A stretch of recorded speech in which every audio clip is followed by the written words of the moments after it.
Bonjour à tous, c'est en tant que rédacteur en chef de J'aime la chasse que je m'adresse à vous aujourd'hui.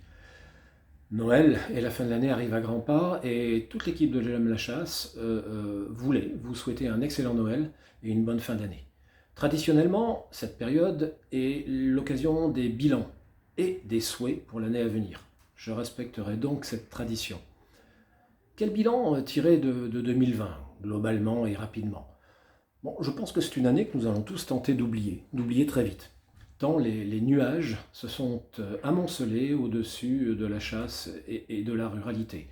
Je ne ferai pas la liste de toutes les attaques que le monde de la chasse a subies, mais les outrances, les mensonges, les manipulations de certains sont allés loin, trop loin, et c'est bien dommage. Ce fut aussi une année à oublier car la chasse n'a peut-être pas été à la hauteur des enjeux et en la hauteur de ce que nous serions en droit d'attendre. Pas assez d'unité, pas assez de front commun peut-être. Trop de querelles de tel type de chasse contre tel autre type de chasse, trop de querelles de personnes, trop d'intérêts personnels qui priment sur l'intérêt général. Je crois que clairement en 2020, nous, tous, n'avons pas été à la hauteur des enjeux. Mais il y a aussi du positif. Les chasseurs sont présents maintenant, les chasseurs se mobilisent, ils sont présents sur les réseaux sociaux. Alors parfois maladroitement, en désordre, avec cette furia francese que les Anglais nous envient tant dans le rugby, mais c'est un début et un début prometteur. Il y a aussi toutes ces belles initiatives qui sont prises par les fédérations départementales de chasse, les sociétés de chasse pour améliorer, préserver des biotopes, des écosystèmes, et de nombreux bénévoles qui s'investissent dans ces actions. Ça c'est du positif et du positif concret de terrain. Alors, quel souhait pour 2021? Comme nous sommes encore un peu avant Noël, je vais faire à la fois ma liste au Père Noël et la liste des souhaits pour l'année à venir. Je souhaiterais d'abord que le monde de la chasse prenne la mesure des combats qui nous attendent. Ces combats ne peuvent plus se dérouler uniquement au coin du bois. Ils sont devenus politiques, puisque c'est le domaine, le champ d'action qu'ont choisi nos adversaires. Je souhaite donc que les chasseurs, avant chaque élection, se renseignent bien à propos des gens pour lesquels ils pourraient voter. Il ne faut pas, plus, apporter une voix à nos adversaires, ou à leurs alliés d'ailleurs. Le combat pour la défense de la chasse passe aussi par notre exemplarité, et ce, dans tous les domaines, sur les réseaux sociaux, sur le terrain. Il y a encore du travail, ne nous le cachons pas. Trop d'entre nous se comportent encore en consommateurs de la nature, alors que nous devrions en être des partenaires.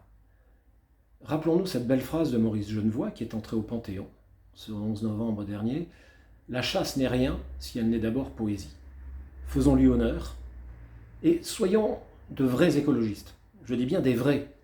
Pas ceux qui se cachent derrière ce mot pour promouvoir un changement radical de société et pour qui la nature n'est qu'un alibi à des combats beaucoup plus douteux.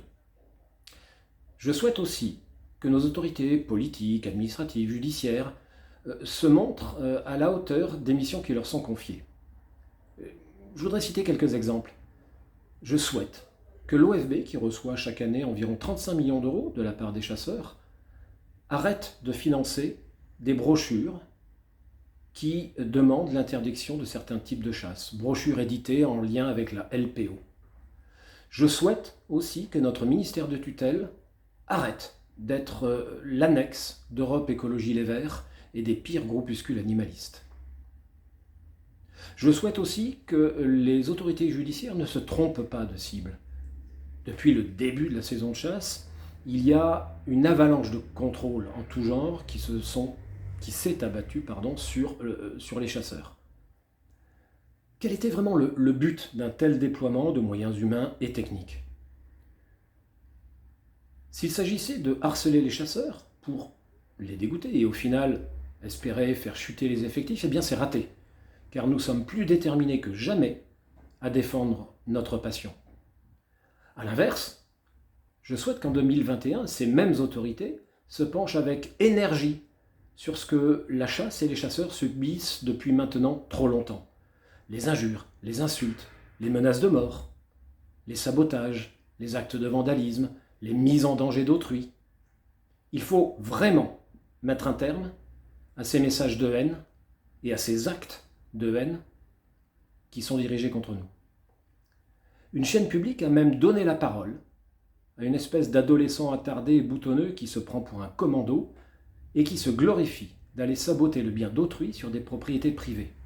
Il le faisait jusqu'à présent dans l'anonymat, mais maintenant son nom est connu de tous. Alors, qu'attendent les autorités pour le faire répondre de ses actes? Comme vous le voyez, je rêve un peu. Mais j'aimerais que certains de ces souhaits se réalisent. Certains sont entre nos mains. Il ne tient donc qu'à nous qu'ils se réalisent. Pour d'autres, soyons forts, soyons résolus, soyons déterminés, cela aidera beaucoup. Et n'ayons pas peur de dire « j'aime la chasse ». Toute l'équipe, d'ailleurs, de J'aime la chasse se joint à moi pour vous souhaiter une dernière fois un excellent Noël et une bonne fin d'année. À bientôt.